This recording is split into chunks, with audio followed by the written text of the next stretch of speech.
Welcome back. This is Bible Time with Larry and Pam. Hello. We are going to start a new series this week on marriage.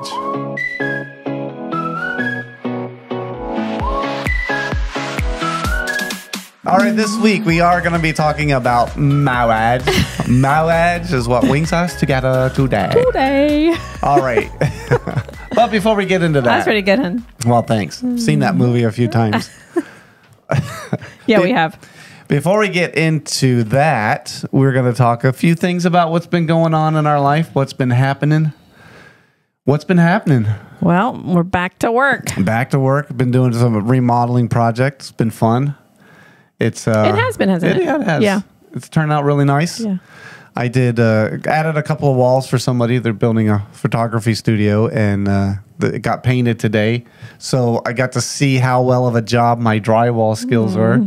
Turned out pretty good from what I could tell. So Yeah. you can't see the I seams. can't wait to see it. Oh, So that's a good- important. that's important. So, and one of our kids that got married recently. Well, all our kids just got not all of them. Three of them. 3 out of the 5 got married recently. Within 6.5 months. I think we already shared that, though. Yeah, they bought their first house. That's exciting news for them. They did. Our first daughter. Yeah, she's the first one to buy a house. Yep. So kind of neat, exciting. Second one to get married, but first one to buy a house. Anything else? I think that's all that's going on. You want to talk about those meringues again from the other wedding? Those were really good. If you get a chance, We need to find a picture of those and post it in because they seriously look like real mushrooms. They did. In fact, I don't know if we said this before, but they made these. They did a Hobbit party, theme party. Oh, that's right. When they were courting. Right. Nobody ate them because they thought they were real mushrooms. They went to all the effort of making these meringues, and they make them look like real mushrooms. Yeah. And they look like real mushrooms, and nobody ate them. She said later in the night, because I was talking to them about this recently, and she said later in the night, people were watching these kids walk by eating these mushrooms, like, ew, those kids are just eating a mushroom. So then people started realizing what they were. Sometimes you could be too good at your job, and they were actually fantastic. Pretty amazing. Yeah, you'll have to make those. They were good enough to mention twice. So they look like the mushrooms you get in the store in the little package, and they're kind of whitish color with like brown spots on them. That's what they look like. So yeah, some kind of specialty mushroom for sure. Yeah, but they tasted amazing. It's absolutely good. Anyway. Yeah, I can't think of anything else though. All right, moving on. Okay, moving on. So we're going to start a series on marriage and probably do a couple of episodes. And we're going to go a little bit different than what you might think or what traditionally people would do on marriage. But I wanted to do this because this is something I thought about. When I read the Bible in the Old Testament, to me, especially more in the Old Testament, marriage seems to be more of a utilitarian thing. It's like something you're supposed to do, and doesn't seem to be any romance in there. It's just practical. Very practical. This is what you do, and you get married, you have children, and boom. And it's like, well, that doesn't fit our modern perception of marriage. We want a little more out of it, I think. Right. And also, there's the whole issue of polygamy in the Bible. Now, I've had this discussion with someone before. They say, well, why doesn't God condemn it? If he doesn't like it, why didn't he condemn it? And they also brought up, if slavery's so bad, why doesn't God condemn it? Well, that's a good point. It is. And my response to them was, well, okay, let's look at some of the things God did condemn, such as murder. He condemned that, and he said, thou shalt not commit murder. Did that stop anybody? That's a good question. Maybe a few, but we still have people get murdered, which means there are murderers. And we still have people fornicating because God said not to commit adultery, but yet that still happens. So just because, and then we see this today in our society, just because there's a law made, that doesn't mean everybody's going to obey the law. So when it comes to marriage and the issue of polygamy, yeah, God didn't like it, and we can see the results of that when we think of like Solomon, you know, how many wives did Solomon have? It was like, A good number. right, and He probably even lost count. yeah, I think it was 1,000 and then 700 concubines. And for us in our modern picture of marriage, we think, well, that's bizarre for one. We just can't even fathom But that. this goes back to my point about marriage being more of a utilitarian. It was used as a means to create treaties between tribes or nations, things like that. So when he had 1,000 wives, they were legitimately wives, but yet it was more of a token as a means to a visible means of the treaty that was made between two countries or two tribes, if you will. Not very romantic. Right. And there didn't need to be any romance on that. There was just, this is, you're going to marry my daughter, and that's going to be the treaty between our two people groups. No And, passion. yeah, there wasn't any need for that. No candles. Right. That's right. No So- chocolates. And then we look at the one example of like Joseph. He worked for his uncle Laban for 7 years to get what he thought was going to be Rebecca. Are you talking sorry. about? I got the names mixed up. Well, let me go back. I was like, wow, we're Yeah. going Joseph. Okay. Because I got two different Got stories two mixed stories blending. It's just like a blended family. up. For sure, absolutely. Isaac. Let me start with Isaac. Okay, let's start Now, there. when I read this, when you read it, it's like, well, this seems odd because, first of all, Abraham says to his servant Eliezer to go to where his family was to find a wife for his son. So Isaac wasn't involved in picking a wife for himself. He didn't even, I don't even know if he knew Eliezer was going to find him a wife. And then all of a sudden, this woman shows up, and that's his wife. He didn't say, well, that's not my type, or what were you thinking? You know, Right. There was none of that. It was, okay, this is going to be my bride, and this will be my wife. So there wasn't a chance to develop this romance or, like you said, passion. Not beforehand, anyway. Right. It was, hey, the Eliezer comes and I made it back, and by the way, this is going to be your wife. You know, let me introduce you to Wow. Rebecca, your wife. Yeah. For us, that seems really strange because we don't live in that time period of that culture, so it's totally different. And then you go to Isaac's son, Jacob, who, and that is not Jacob or Isaac and Rebecca wasn't the ideal family. I mean, you look at what happened with them. They obviously had favoritism in the family, but Jacob ended up having to leave the house because his brother was going to kill him for stealing his blessing from his father. But that's a whole nother story. Anyway, he goes to his uncle's house and works for 7 years. And then he worked to get his bride, who he thought was going to be Rachel the first time. Lo and behold, the next morning they find out, well, that's not Rachel, that's Leah. And then Laban says, well, yeah, our custom here is to marry the oldest daughter first. And then You tried to do that with our younger daughter. I getting did that. married Was, first. yeah, it's kind of a joke on that one. They didn't go for that. Yeah, she did That- find it that's- funny. That was very biblical times, they said. Right. But but there was, he had two wives at that point, and then later on it was they both had their handmaids. So it almost seems like marriage in the Old Testament was a means to have children, to carry on the family name. Be In fact, fruitful and multiply. right. Now, going back into Adam and Eve, I think God's original intent obviously was one man and one woman to be husband and wife for life. Because Adam says, for this cause shall a man leave his father and mother and cleave to his wife, and the two shall become one flesh. That sort of has a permanent aspect to it where you become one flesh. That means if you're one, it's hard to separate. Right. Once two things are joined together, it's hard to separate them. So, and I think God's intent was to have that aspect of love and passion, all that, what we see today as marriage. And you see some parts of that in the Old Testament, like in Proverbs. I think it was, you wrote those down. Oh yeah, I did write a few of those down. But you, we can look them up if you want. But it was, Proverbs 5:18. one, it was, yeah. Go ahead and look. You got those real quick. Probably not real quick, but if you keep talking, I can get I'll there. I'll keep yammering on. Shouldn't be too hard for you. Right. Oh yeah.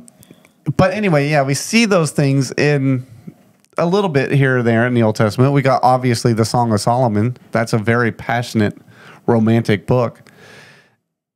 But overall, in the Old Testament, there's not a lot of that, and even in the New Testament, there doesn't seem to be a lot of that. Now, there are some aspects to it where somebody gets upset because someone messed with their wife, like Samson, when he gave the riddle, and the Philistines basically threatened his wife if she didn't tell him the riddle, and they told him. Samson found out, and he had a rude comment ballistic, but they ended up killing his wife and father-in-law over this, and he got irate over it and killed a bunch of Philistines over that. So there was a little bit, obviously, some passion in there.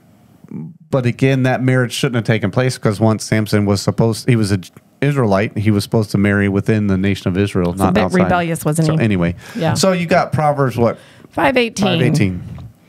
Let thy fountain be blessed, and rejoice with the wife of thy youth. Yeah, and go to Proverbs 18:22. I can do that. All right. Now that I'm here. Yeah, and you got it. Scrolling along. There it is. 22, right there. See what that one says. What you got? Whoso findeth a wife findeth a good thing, and obtaineth favor of the Lord. Right. Those are good. And that is true. So it actually, you know what it says there? Findeth a wife, not findeth wives. So it's kind of a good point. Right. There's those subtle things, but and the reason I believe that it's this way is because the Old Testament was not God establishing marriage per se.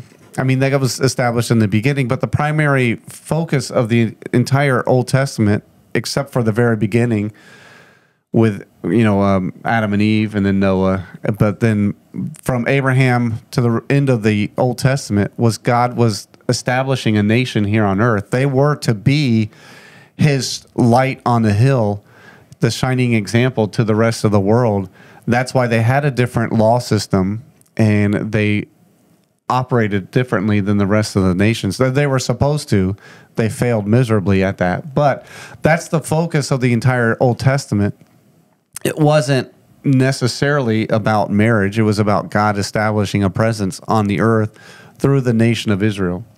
Then we get to the New Testament. The New Testament, its focus is more of the transition of Christ and our redemption.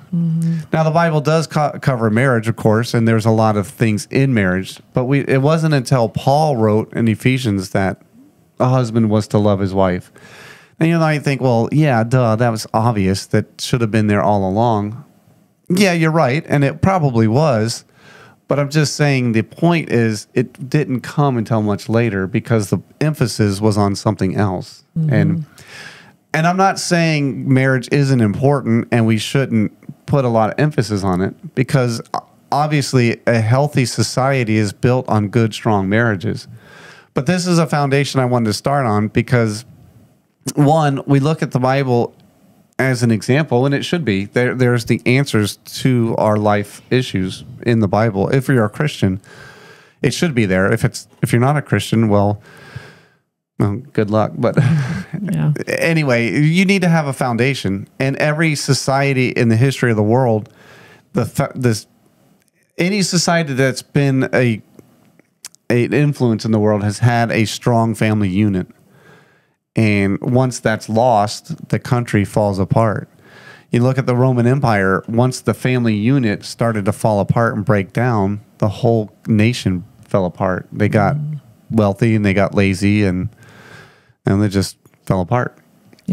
Sort of sounds familiar, but I know. I mean, you did say good luck if you're not Christians having a good marriage, but I know people who aren't Christians and have a good marriage. Right. You can have a good marriage, but I'm saying that if you have problems, you need to have a foundation, something you can go to to help you. That And- does help a lot. I mean, but yeah, I'm sure that especially this one marriage I'm thinking about. Right. Anyway, Well, you can, and a lot of psychology, there's a lot of principles that come from these concepts that we find in the Bible. yeah. Oh, I think it's choices. Well, yeah, Really. but we're going to get into that. But right Yeah. now, I just want to cover some of the foundational issues of marriage and where it comes from. Obviously, it comes from God. Yeah. It was established by God. God didn't condone polygamy.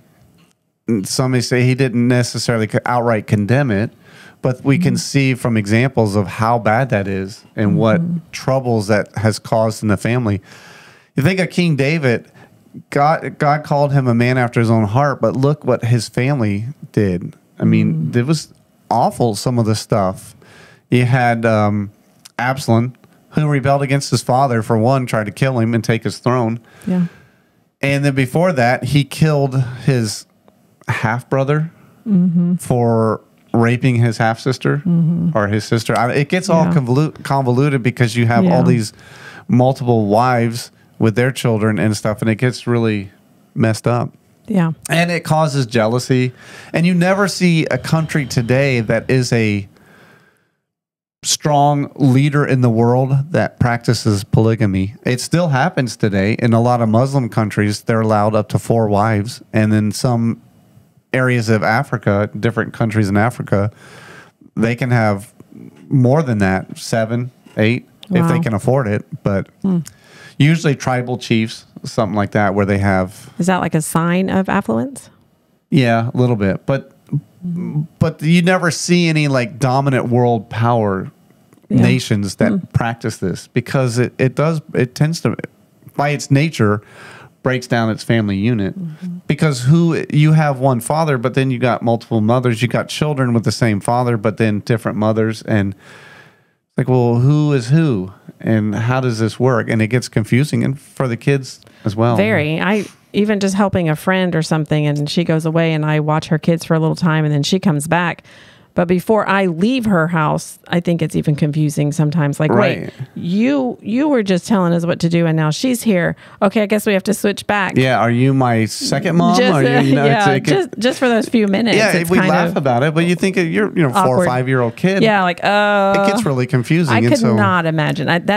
That's exactly what I thought of one day when I was there, because I was like, I could not imagine having all these different women being I guess the chief, you would call them for the kids. Anyway.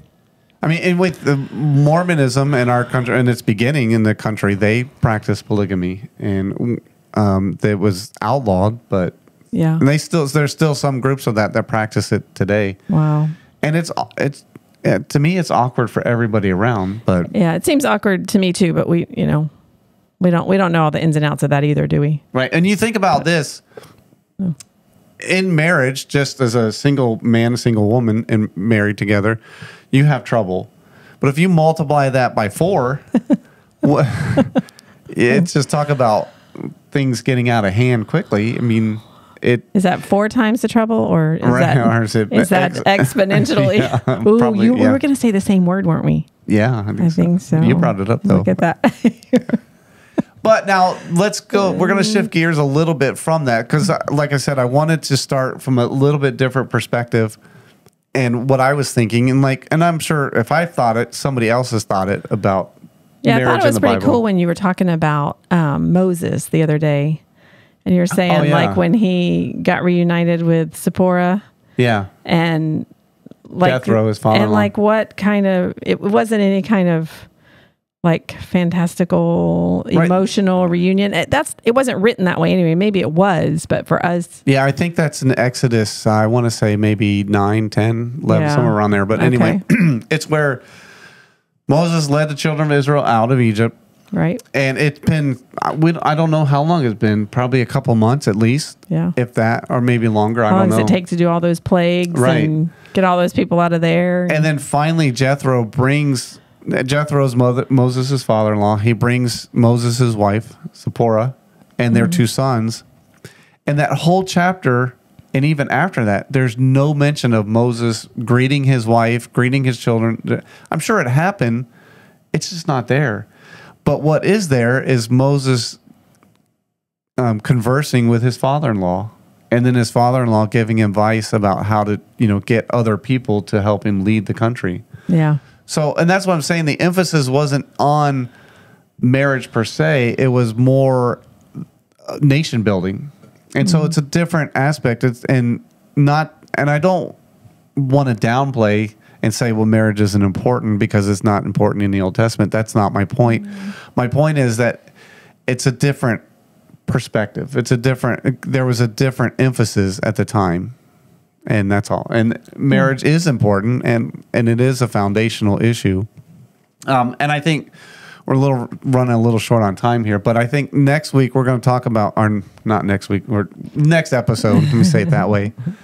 Well, we're going to talk about the differences between just living together and having being married, and why is that important? Why not just live together after all? And this is something we heard growing up was, it's just a piece of paper, a marriage license, marriage certificate, right. whatever. And what were the statistics? People are not staying together anyway, so why? Yeah. Yeah, and this is another thing to think about. Marriage today, I think the divorce rate is somewhere around 50-60% of couples getting married. Excuse me. Edit that. Is 50 to 60%. It's pretty high. That's pretty high. And that doesn't matter between Christian and non-Christian. It's a high divorce rate we see. And then maybe in our country, that's just it. But sometimes almost worse in the church. Yeah. And I think so, because we're supposed to know better in the church. But we're going to get into that in the next couple of episodes, and some of the problems and some of the solutions, things like that. And so we're going to end it there for that. So are you going to stop? Yeah. Yeah. Just a cliffhanger, Yeah. Get you wanting, give you a little tease. Okay. All right. Now we're going to move into the let's get personal aspect. I'll learn how to talk one of these days. You did it. You barely even glitched there. But before we do that, as typical, we're going to talk about our sponsor. All right. And now I'm going to say this. Our sponsor this week is an organization called RMO, which is Rocky Mountain Outreach. This is an organization that we heard about 3 years ago. Probably 4. Yeah. Sorry. I'm fighting a cold. No. Our kids, our daughters, we came to the Charlestons. What was it, for 4th of July, wasn't it? It was.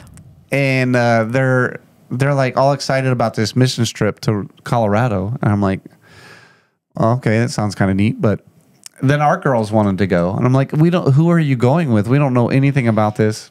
Oh, you know what? It was 2020. Yes, it was. So it was 3 years ago. 3 years ago. Good point. And they were 15 and 17, and we were like, no, you're not. Yeah, I don't. Who are you going with? We're going to send you all the way to Colorado from Florida to be with whom and do what? Right. And yeah. Well, then we talked to the leader, and I don't know, Ben. Won't give your whole name, maybe, but I guess he's organizing or in charge of RMO. I'm not sure what his position with that is. Yes. He and Elliot collaborated to do the Rocky Mountain Outreach. Well, let me back up, because the Rocky Mountain Outreach, it started from what was going to be, they would go to Ukraine, correct?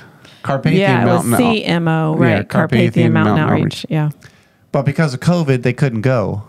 So then Elliot, who lives in Colorado, said, hey, why don't we do the outreach here in Colorado? So they got it organized.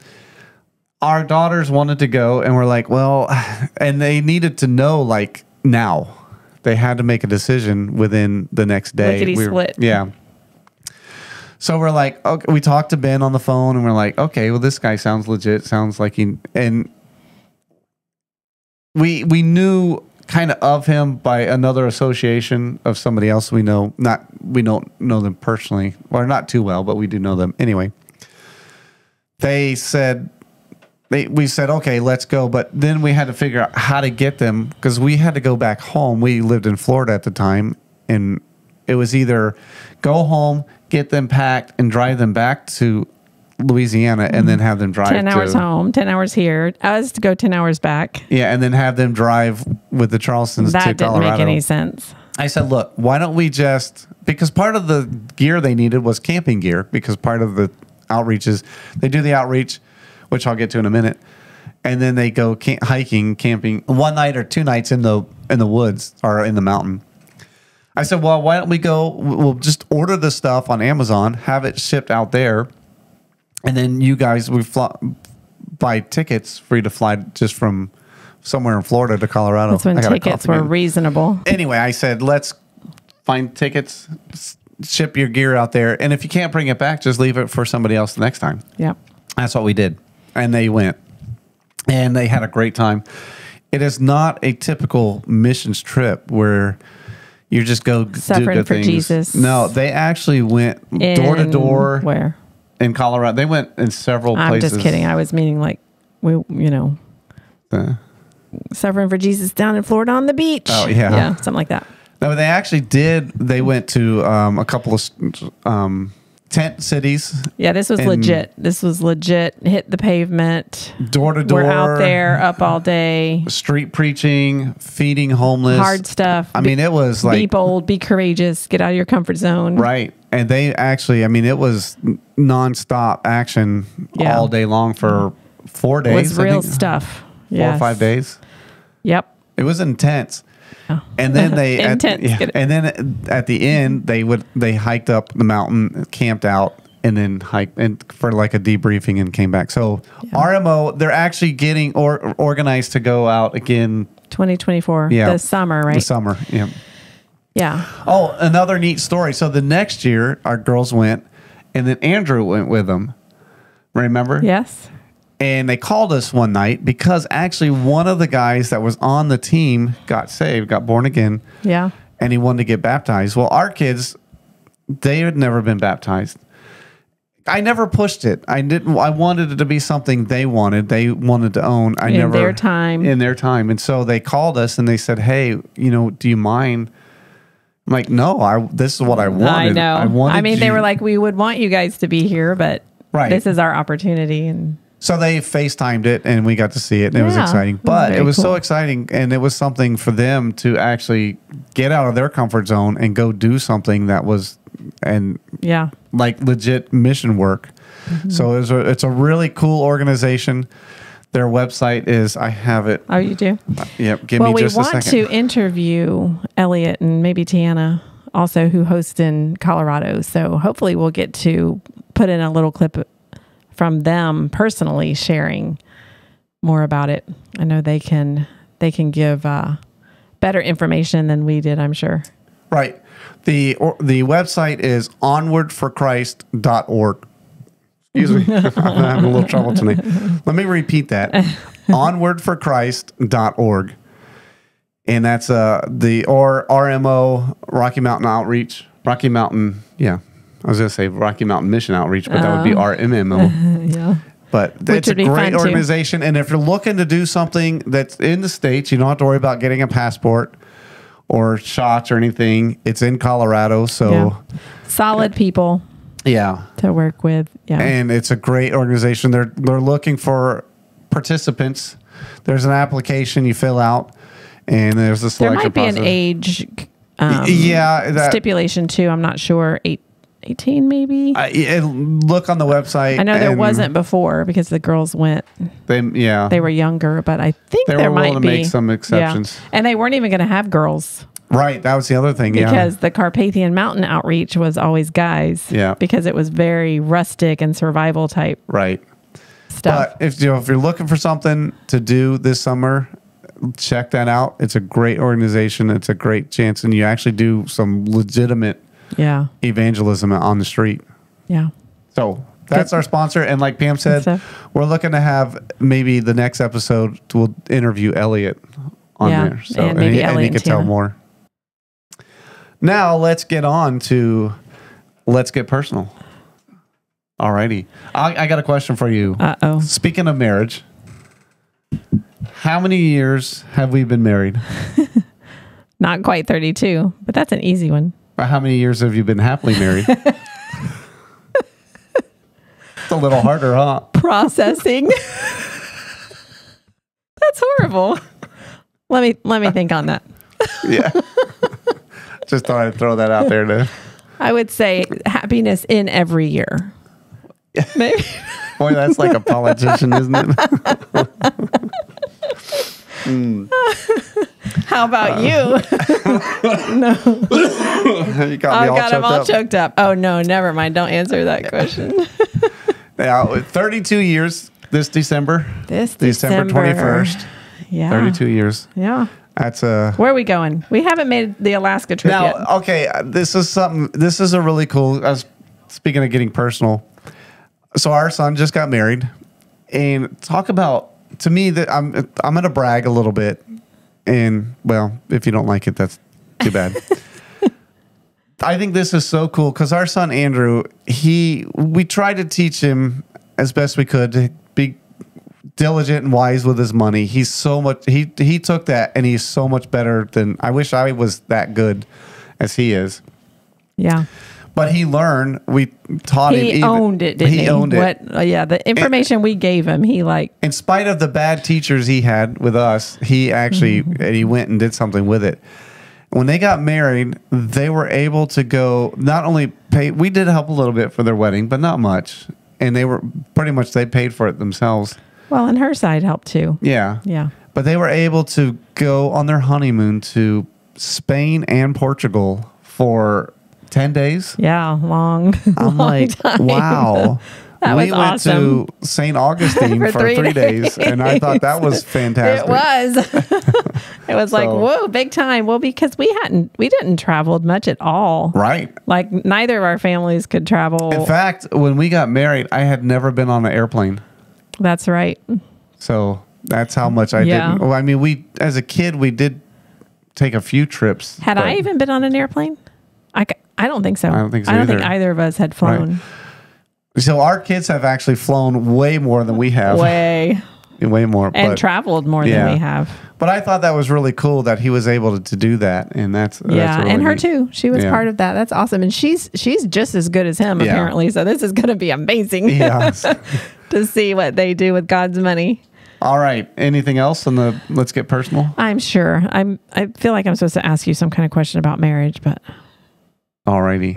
no, I'll have to think about it. All righty. Well, don't think too hard. Before we forget, there's another sponsor, I guess, advertiser, PSA. We'll call this a PSA. Yeah. That's a public service announcement Very for those good. of you who don't know. There is going to be a day of fellowship on not June. Let me start over. There's going to be a day of fellowship on January 5th would that be Longview? No, that Longville or Singer. Singer area.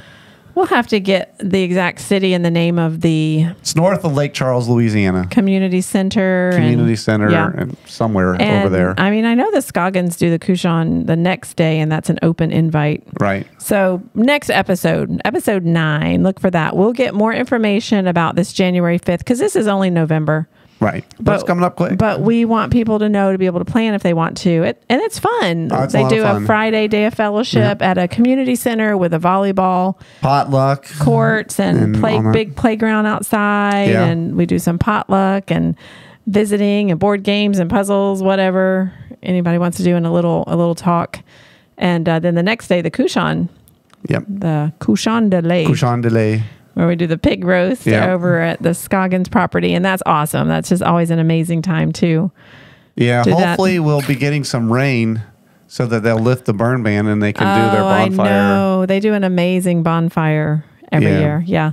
And then the next day, Sunday, they We have church. they yeah, open it up if anybody can stay for church. for yeah. church back at the It's a good Scoggins time. property. So we'll get you more information about that next time. Or if you're interested, you can email us.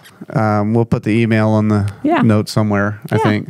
But We will. yeah, we're trying to get we'll hopefully have a new email address, one that's a little easier to remember and Yeah. fits the show better. Right.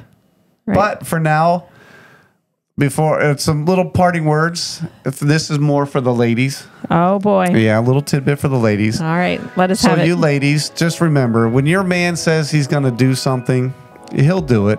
You don't have to nag him every 6 months. He'll get it done. Until next time.